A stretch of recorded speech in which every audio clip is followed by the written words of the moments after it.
Bonjour mesdames et messieurs, que le Seigneur vous bénisse.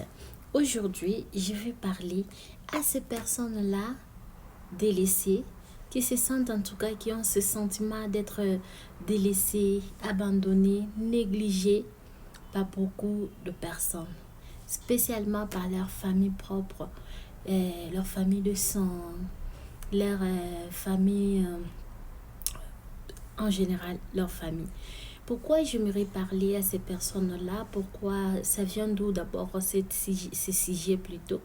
Ça vient, j'étais quelque part, je vis une maman qui présentait ses enfants. Et quand il est arrivé, il a présenté deux de ses enfants. Quand il voulait pas présenter maintenant l'autre de ses enfants, qui est vraiment son enfant biologique, et la maman a dit, et lui aussi, c'est mon enfant avec... comprenez ce que je vais dire avec beaucoup de négligence. Mais quand il a présenté les deux autres, c'était avec joie, avec vision. Vous comprenez ce que je voudrais dire, ce qu'il ressentait, ce qu'il prévoyait pour les deux autres. Ça veut dire, et quand je lisais, je voyais que non, ces deux enfants vont devenir des personnes. Ce sont des gens d'opportunité. Tu comprends ce que je dis? Alors, j'aimerais parler à ces gens-là qui ont ce sentiment-là. Parce que je vis même la fille, lorsque sa maman l'a présentée, il était un peu comme, vous comprenez, elle est triste quand on disait qu'elle elle aussi c'est mon enfant. Et donc, elle a ressenti, c'est la vie que non, maman, c'est comme si je suis pas sa fille biologique, je sais pas qu'est-ce que j'ai fait. Donc, j'ai lu vraiment la psychologie, ce qui s'est passé dans la tête de cette fille. Et ben, j'ai dit, waouh. Alors, pourquoi je me suis permise de parler à ce sujet? Je m'aimerais dire, il y a des gens où vous vous sentez négligé. Tu te sens, tu as ce sentiment-là d'être négligé, d'être abandonné, d'être mis à part. Et on ne te donne pas l'opportunité. Donc, il n'y a personne vraiment qui te prend au sérieux. Même au travail, tu es là, c'est comme si on te néglige. Il y a même ton patron, tu te dis, mon patron, est-ce qu'il est en train de faire... c'est comme si il te voit pas, tu es invisible. J'ai une bonne nouvelle pour toi. Ça vient d'où ce sujet? Nous allons d'abord lire la parole de Dieu et je vais bien décortiquer pourquoi je m'aimerais parler de ça. Lorsque les gens ne te donnent pas l'opportunité, ta propre famille te néglige, te dit, il n'y a plus rien qui peut venir encore de lui. On ne s'attend absolument rien, on n'attend rien qui peut venir encore de lui.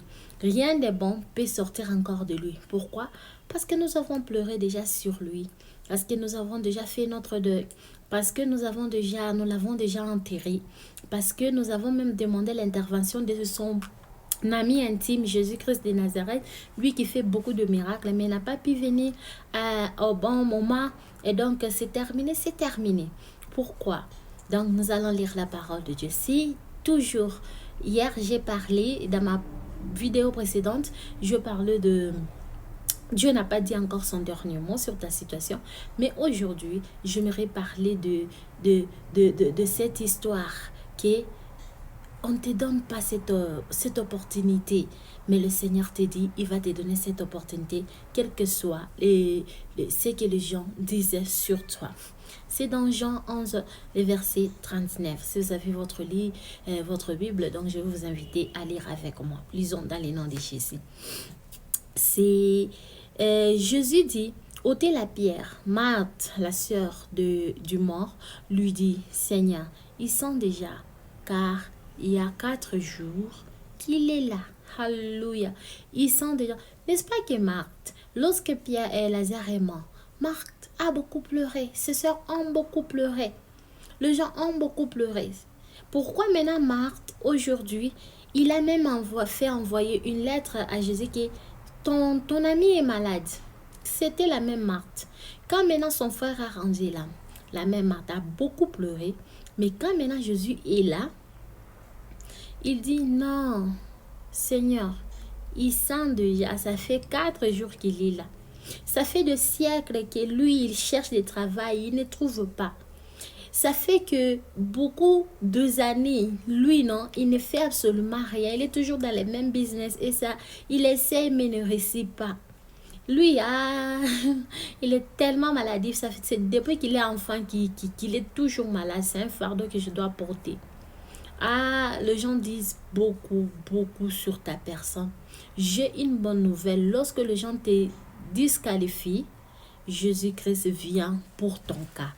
Répète, dis-le à haute voix que Jésus-Christ vient pour mon cas.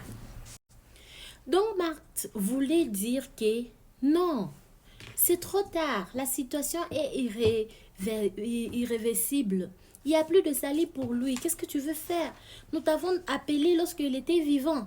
Mais tu as dit non, tu es occupé. Mais là, nous l'avons déjà enterré.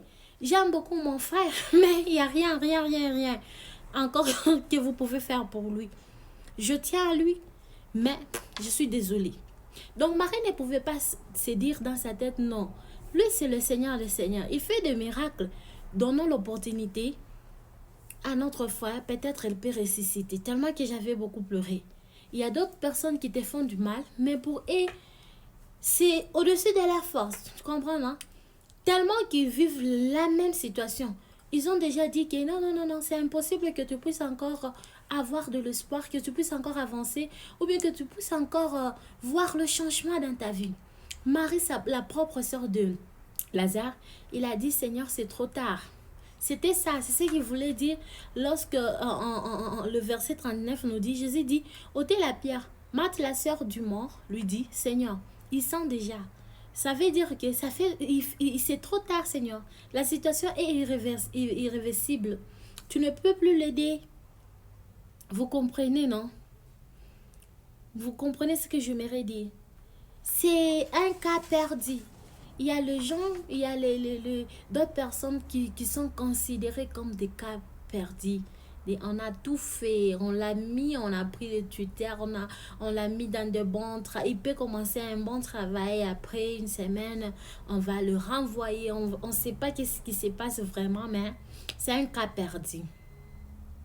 Là où l'homme voit la fin, Dieu voit une possibilité. Là où les gens te disqualifient, Dieu te qualifie. Là où les gens disent que c'est trop tard, Jésus dit que ce n'est que le début pour toi.